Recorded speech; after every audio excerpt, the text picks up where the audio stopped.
Todos os países, lugares dominados por um Estado, são socialistas. Só muda o nível. A estatal de alimentos da Argentina é a prova de que, no socialismo, o fundo do poço tem subsolo. Este é o Visão Libertária, sua fonte de informações descentralizadas e distribuídas. Até 2002, a Argentina mantinha um índice médio de preços ao consumidor relativamente baixo. Quer dizer, baixo para os keynesianistas, é claro. Em 2003, ele fez um pico nos 40% e voltou a baixar de 2005 até 2014. Nessa época, o IPCA dos nossos hermanos começou uma escalada até os 57% em 2018. E ainda, em 2022, continua alto, perto dos 47%. Peronismo dá nisso, e eu não sei por que ainda insistem. Elegeram em dezembro de 2019 um poste da Cristina Kirchner, que ainda mantém essa doutrina no poder.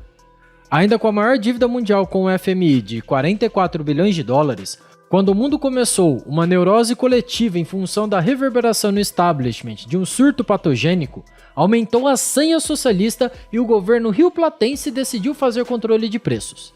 Alegou que os empresários não têm coração e que por isso precisam de medidas duras para controlar a disparada de preços. Mas como inúmeras vezes o mundo viu que isso não é bom e nem consegue o que visa, de novo, nem a distribuição nem os preços dos alimentos na Argentina voltaram ao normal. Pelo contrário, tudo ficou mais caro. A Argentina figura entre as maiores taxas de inflação da América Latina, só não é pior que a da Venezuela. Como o mundo se apega ao utilitarismo, ingênua ou desonestamente, fomenta o coletivismo. Assim, muita gente, os mais ignorantes no caso, esquece que onde há Estado, há socialismo. Não importa o nível. Por isso, quando alguém vê locais onde o Estado pesa menos no indivíduo em relação aos piores, se acostuma a pensar que ali não tem socialismo, em vez de dizer que é só um pouco menor. O que tem ocorrido na Argentina mostra muito bem que, graças aos peronistas, eles estão indo ladeira abaixo no quesito pobreza. E, obviamente, a igualdade, desde que não inclua os governantes, é morro acima. Socialismo promove sim a igualdade, mas é a igualdade na pior condição. No início do século XX, a Argentina era o 10º país mais rico do mundo.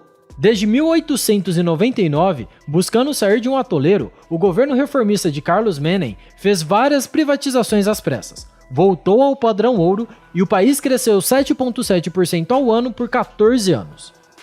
Depois de 1930, com o golpe militar, a perda da estabilidade econômica na esteira da depressão de 1929 dos Estados Unidos, a Argentina passou por longos anos de populismo que só pioraram a vida até abril de 1990.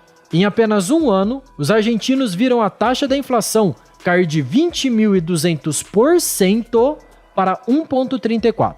Essa década foi outro pequeno período de bonança, enquanto o peronismo dava sinais que estava voltando. Em dezembro de 2005, mês de posse presidencial, com mais uma situação política muito conturbada, a Argentina chegou a ter 5 presidentes trocados em só 12 dias. Isso mesmo, 12 dias. E desde então, o problema da inflação só se agravou.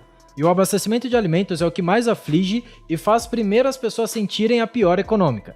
E também as afetam emocionalmente na hora de votar. É ilusão atrás de ilusão. Como todo governo populista, o argentino não parava de emitir moeda. E os políticos seguem firme culpando os empresários. Pelo Alberto Fernandes, foram xingados de patifes e de não terem coração. Só que todo mundo se esquece que os empresários são tão vítimas quanto os consumidores finais.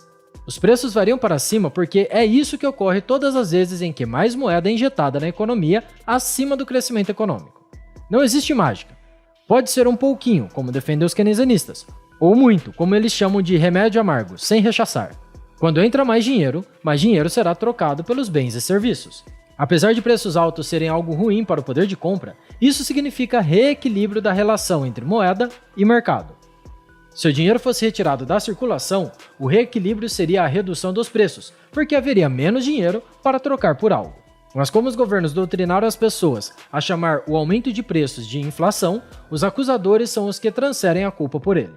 O verdadeiro patife é o governante estatal, com suas políticas monetárias inflacionistas. No início, a sensação é boa, mas o efeito ruim é inevitável. Mas aí é só culpar os agentes de mercado, o capitalismo, os empresários e qualquer outra pessoa a mais. Esse é o erro básico conceitual dos keynesianistas. Mas não é erro, a gente sabe, é de propósito. John Maynard Keynes era um socialista, ferrenho defensor da intervenção estatal. É o pensamento econômico dele que dominou a cultura econômica global. E assim como tudo que é feito na intenção de controlar a economia, é antinatural. E por isso que não é bom para as pessoas o controle de preços, nem dos salários, que nada mais são do que preço do trabalho. Pode até disfarçar a perda de poder aquisitivo, mas as consequências são sempre a piora definitiva, como a Argentina sofre atualmente. Uma das piores partes disso é o desabastecimento. Sempre que alguém é impedido de vender algo pelo que o mercado determina, essa pessoa para de vender para não ter prejuízo. O valor é limitado e passa a ser menor do que os custos que não pararam de aumentar só porque uma nova lei foi declarada. Aí o jeito é vender no mercado negro, em que todos estão imbuídos de recuperar as perdas. Quando o mercado é livre, o melhor remédio para os preços altos são os preços altos. São eles mesmos que desestimulam as pessoas a comprar e isso motiva os participantes de cada etapa da cadeia produtiva a abaixar os preços. Assim como na disparada, esse efeito também ocorre de ponta a ponta, do primeiro produtor até o consumidor final. Uma outra coisa ruim é que os preços artificialmente limitados estimulam mais pessoas a comprar além da necessidade, no caso, para estocar. Isso reduz mais rapidamente o estoque de produtos, e com oferta menor nas lojas, o preço tende a subir. A terceira consequência é que o controle de preços desestimula a entrada de novos produtores, que poderiam aproveitar a oportunidade de preços altos para ganhar clientes, também visando o lucro. E com o aumento da oferta, os preços tenderiam a cair.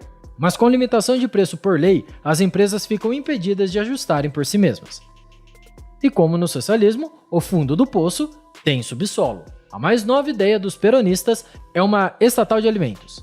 Se todo mundo que parou para pensar, ou que aprendeu sofrendo, entendeu que qualquer serviço e produto não estatal é melhor que algo feito pelo governo, alguém que não critica isso só pode ser desonesto.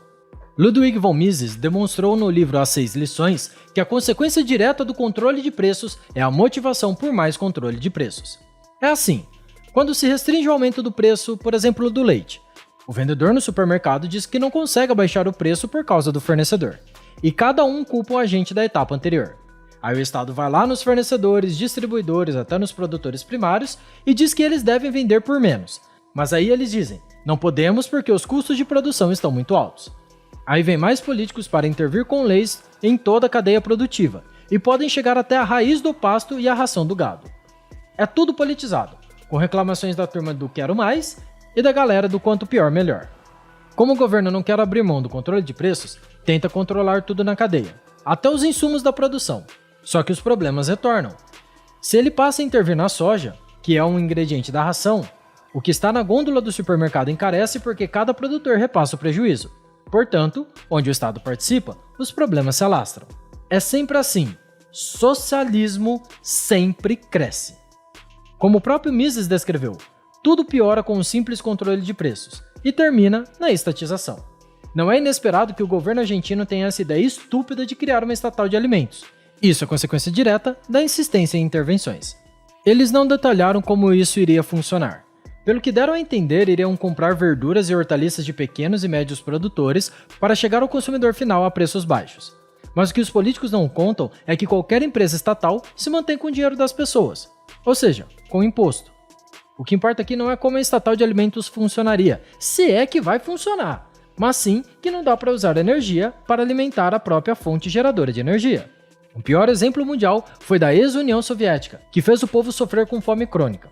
O motivo é que em uma sociedade fechada, sob o planejamento central, não há como fazer o cálculo econômico de preços. Isso leva à má distribuição e ao desperdício de dinheiro. A fome é o resultado inevitável.